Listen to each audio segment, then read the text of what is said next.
this is What Happens to Pedophiles in Prison by Larry Lawton. So this guy... This is Larry Lawton, and he's an ex-jewel thief. Larry's a former career criminal, once considered the biggest jewel thief in the United States. Today, Larry will tell stories from his book, Gangster Redemption, on how America's biggest jewel thief got rich, caught, and got his life back on track. They have a buffer machine up on the next tier. They put him underneath. They're just talking to him like nothing's going on. And they drop this buffer machine on this dude's head. Damn. Okay, everybody, I'm back. We're doing chapter 13 today. We're doing Yazoo and Forest City. That's the two next prisons after Edgefield. I'm going to start them right now. Hope everybody's enjoying it, and stay tuned to the end, and I'll have some updates on what we're doing. Things are going great, and I want to say that. Anyway, I was in Edgefield, and I got transferred. So where am I going? I'm going to Yazoo City, Mississippi. That's a prison in Yazoo City. And it's a new place, and it's a gang unit, I find out. But what happened? I used to think like that. I used to always think like, if you get transferred, is it kind of like going to a new high school? You know, like you have to start over. You don't know anybody. But the crazy thing is you're not really starting over, because if you're a gang member, if you're going to another prison, they already know you're coming. So they're almost there welcoming you. But if you're a pedophile, they're welcoming you too, just for the wrong reasons. You got to go down first from the hole, do the pack up, and you got to get transferred. So when you get transferred, what do you do next? Obviously, the next thing you do at getting transferred is the big thing, is going on Con Air. But first, they get me to Edgefield, and they take me on a bus, and I end up getting to Atlanta, where they're going to pick me up with the plane. So I'm in Atlanta, and I'm saying, oh shit, I'm back in my old freaking crap-ass place I was in, and here I go. What's going to happen? It didn't take me a few hours to find out what happened. We go in, and in the Atlanta holdover, that's a unit where people are just held over, getting transferred for wherever they're going to the next prison. This is not the yard. I was in the yard in Atlanta, but now I'm in the holdover unit. So I go from the holdover unit, and I'm in the holdover, and they put two-man cells. They got five guys in the cell. That's how overcrowded it was. They got five guys. That's crazy. In a Three cell. people? Oh, man. No, five people in one room. I got a towel hanging from my bunk, like to where the light wouldn't hit my face if I tried to even close my eyes. And guard bangs on the door. Take that towel down. I said, are you worried about a fucking towel? And you got five of us in this little cell? It was unbelievable. You talk about inhumane conditions. It's crazy. Sure enough, what do? They come in, a whole goon squad, lock up. I end up getting cuffed up, and I'm thinking, oh, what are you going to do to me? I'm in the holdover. So what are you going to put me to another cell? Nope. In Atlanta, they take me on an elevator, and they bring me to the hole for the prison. In the prison. I go, they're not even supposed to do that. So they head me up. I'm going to the elevator. They take me and they put me in a cell. It's cold out. It's 50 degrees outside, but I'm in the cell. They strip me naked, literally naked, and they throw me in a holding cell. And I'm literally curled up in a ball, naked, no blanket, nothing, shivering. I'll never forget it. And I'm just shivering. And I thought, oh, here they go. They're going to fuck with you. They put me in the hole in the prison. Now I'm a holdover inmate. That means I'm not assigned to that prison. I shouldn't have been in that hole. But they did it anyway. And I thought they were going to do some beatings or something on me, but they didn't. They didn't beat me at that point. I end up getting back. About 3 or 4 days later, they put me back in the holdover. And again, I'm in a crowded place. I think there was only 3 inmates in that cell. Out of a 2-man cell, but it was 3 inmates. And here I am. I said, okay, I'm whatever. I'm waiting for the plane. So I'm in the holdover for a few years, and anybody you ever meet who's ever been in the federal system, you'd ask them about the Atlanta holdover. It's just as bad as the prison. It's terrible. One time, guard was a gang unit, so I was pulling paperwork. And pulling paperwork means in prisons, they don't let you bring your paperwork with you, meaning your legal work. You, as a person out there, if you're watching this and you get arrested and you go to Federal Bureau of Prisons. That's one thing I'll say. Criminals know the law better than and most lawyers actually. Like, because the first thing you got to do if you get to prison is show us your paperwork. And the reason because if you have some bad they charges, want to protect the snitches. That's not good. And they want to protect the pedophiles, the people who have charges that I used to look up. So if a gang shot caller wants any information from a dude on the street, guy wants to become a gang member, what does he do? How does he do it? Comes to Lawton. He says, hey, La. He goes, I need you to do me a favor. He goes, here's this dude's number. Yeah, convicts do not like child molesters. I'll say that because I wouldn't wish jail upon my worst enemy, but if you're a child molester, you should be in jail. 1,000%. If you beat old people, you should be in jail. If you, let's see, what else? Child molester, yes. Pedophiles. Ooh, a rapist. If you rape people, you should be in jail. What else? That's about it. Everything else, I feel like, you deserve a second chance if you kill someone. I mean, there's people that are doing like life for killing someone by accident. Imagine you fight somebody, they hit their head, and boom, they're dead. Was either a snitch or a child molester for sure. Would fuck that dude up. So we pulled paperwork on this fat, dumpy white dude in his 40s. And did you notice every time I see a child molester, they're always white. It's always a white man in their 40s. Like, why? Because they're fucking creepy. I hate to say the typical look, but I'll never forget this fucking guy's look. He's fucking short and fucking dumpy, fat, and fucking... He just looked like a fucking pedophile. Sure enough, I pull his paperwork. Has the charge, had sex with a girl that was 10. 10 years old. Never forget that, 10 years old. Damn. So I bring the paperwork to the That's dudes. disgusting. How do you do The guys that? got together. We're in a cell. That's crazy. All my friends are in jail for real shit, like robbing people, robbing banks, like cool shit. How are you in jail for fucking a 10-year-old girl? Like, are you serious? Like, bro, no shame. Nah, see, that's why I'm not having kids. Because imagine, like, and I'm going to be one of those mothers who, like, if I have a kid, my life is over. Like, I'm not going out no more. I'm not drinking. I'm not smoking weed. My life is going to be about my child. Imagine you give your life to your kid. I wouldn't even look for a man anymore. My life would be about my child. So imagine I give up my life for you, and then you end up being a child molester. I'm killing you. Like, bro, they're not going to take you to jail. I'm going to murder you myself. You're selling, motherfucker. It's your job. Your day. Now, we'll wait a minute, and we give him a guy a day or two to take care of this fucking problem. Sure enough, the fat, dumpy guy's sitting in a TV room. He's looking up at a TV. Yeah, another, you can tell he's not a real convict.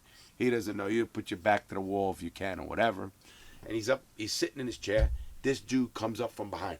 Bam! Fucking slams this fucking guy right in the head with a punch. Knocks him down.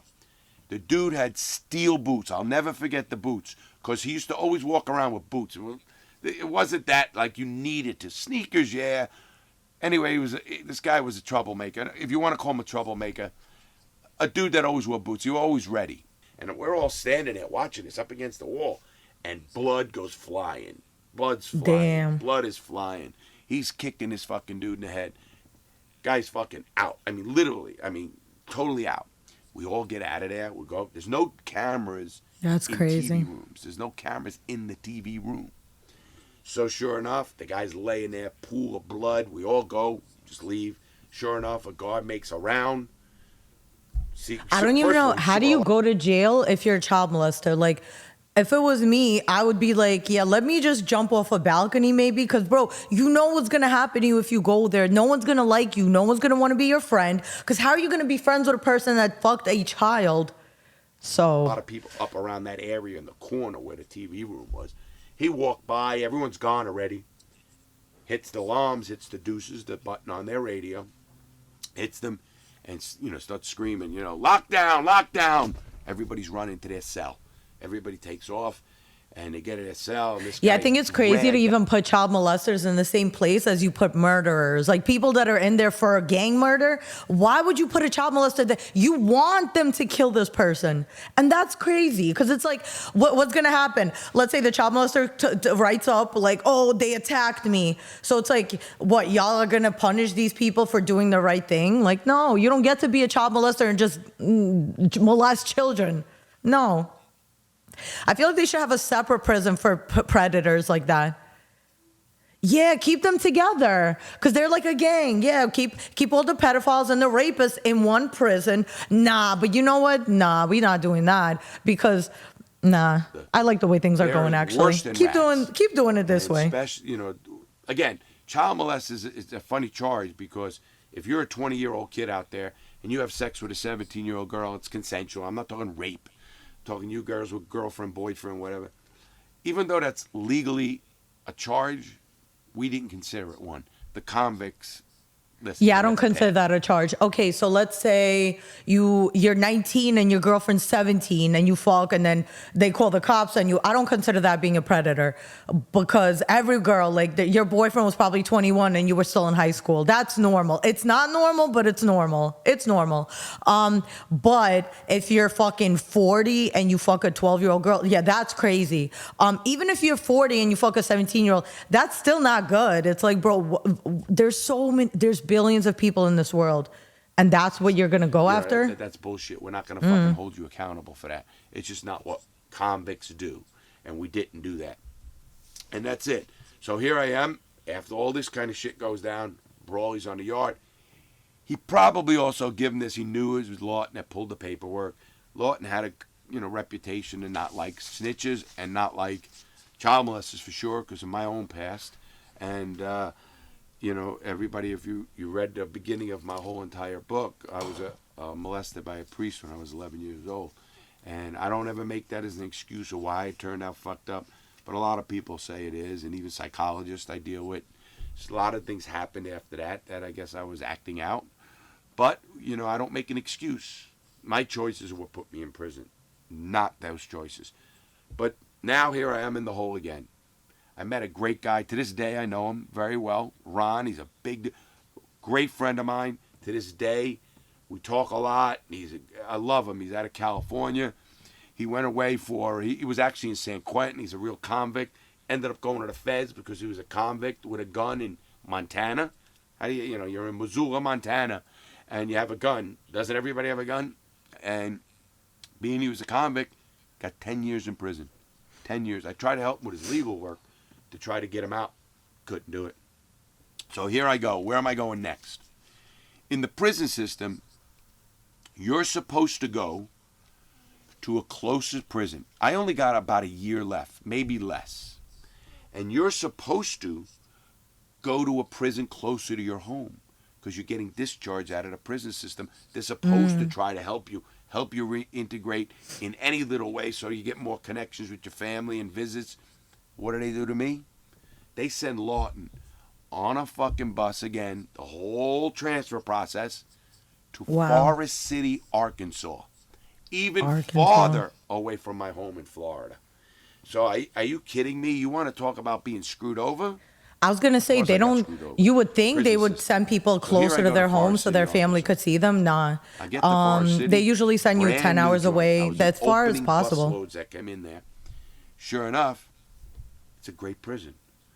I actually had no Brawley, no LaManna. They kind of left me alone. There was a lieutenant, a lady there, and I don't remember her name. So I did not remember her name, but I remember her. And she was all right. She knew my record, said, listen, Lawton, nobody's going to bother you here. Do your remaining of your time and get out of prison, and you're done. Nobody's going to bother. And I did. I mean, I went to this prison, and I'm like, wow, this prison's not that bad. I'm in Forest City. It's a long way from home, but it's a lot better than the prison I just came from where they screwed me. The prison was, again, there's the Brawley and the fucking people that followed my record. People out there might be saying, oh, you started all this shit, Lord. You could have laid down. I'm not going to lay down when they're killing people. I'm not going to lay down when the Federal Bureau of Prisons is killing people. And they're doing that to this day. Private prisons now are the biggest mistake. But I'm getting off track, which is normal. So here I go to Forest City, Arkansas. And what do? I'm doing legal work. I'm in the library. I got a good reputation. People knew me in the prison system that, hey, Lawton, when you start transferring in the prison system like I was, and because of why, I had a good reputation. I was a convict, known as a convict, and I also helped people a lot. Did a lot of legal work, fought the system, fought rules like the jacking off rule or whatever it is. I fought stuff to help inmates and to help people in the joint. So the prison didn't like me, but the convicts knew who I was. People knew me. So I'm on the yard, and I meet an inmate who's the head of the Aryan Circle. This guy's name was Bruiser. Good dude. Bruiser was the head of the Aryan Circle. He was their shot caller. And he knew I wasn't a gang member, and I'm not a gang member, and I didn't want to be in any gang. But he also knew, hey, Lawton can pull paperwork. So what does he do? Guy passes me a piece. I'll never forget. I was in the chow hall, and a guy passes me a piece of paper, and it's a name, and a guy's where he's from. A lot of prisons are so overpopulated that before you join a gang, they don't even look at your paperwork, because a lot of times it's like if you're outnumbered a lot, the best thing to do is just to let them join. But then you find out later that they have bad charges, and that's not good. At the table because they think they're being protected, but they're not. Another one of his guys did, and he says, "Hey, lad, can you do me a favor and just pull this guy's paperwork? We want to know he wants to come join us." I always try to recommend to young people, don't get into that gang shit. There's nothing good about it. You might have to kill somebody who's sitting in your group seat. Think of that. You get to prison for 5 years, and you join a gang, and you're in there, and you got to kill someone because they're in your seat. Think about that. How messed up is that? That makes no sense. Why would you think no one's going to pull your paperwork? That's the first thing. I would assume that if I have bad charges, the first thing the CO is going to do is let them know, because that's just how it is. To think that no one's going to check your shit is crazy. And even if you get transferred, it's easy to get to you. If you get out, it's easy to get to someone. He wanted to join either the gang, way. thinking nobody's going to pull his paperwork. He could talk tough. He could be protected. He knows down deep he's the snitch. Doesn't know I'm pulling his shit. And as I say, if I want to find out about you, I could. So I pulled this dude's paperwork. Sure enough, I called Bruiser into my cell. So he comes in with one of his lieutenants. I got him, sit down. I said, "Look what you got here. This is the guy you want in your plane." He goes, "Fuck this shit, I step back. I don't do anything. I don't care." So I'm in the unit, and I'm talking to someone near the TV room. There are 4 TVs up on the walls, and I'm just watching one of them. And all of a sudden, I see these 2 Aryan Circle dudes start talking to this guy. Now, I know what happened to this guy. I know his story, the real story. So what happens? They guide him over, and they're talking to him. I'm looking, and I look up on the second tier. On the second tier, there's 2 dudes lifting a buffer machine. You know that big buffer machine you see in schools or you see in airports? The guy in the buffer, he's working the machine. They have a buffer machine up on the next tier. They put him underneath. They're just talking to him like nothing's going on. And they drop this buffer machine on this dude's head. I'll never forget, it crushed this guy's side. His whole body went down. Man. I mean, it was like he crumbled like a bag of potatoes, just crushed down. And boom, and he was laying limp. He didn't get killed, I know that. But I could tell you he got fucked up. And he was laying, these guys walked away, and I'm like, holy shit, I got to stop this crap. At that point, I said to myself, I got to stop pulling paperwork, because I'm going to get wrapped up. Okay, so kids, what did we learn today? Don't molest children. Don't go to jail. Don't go to prison. The end. That's crazy. Okay. Yeah, I can't. Yeah, we good on this one.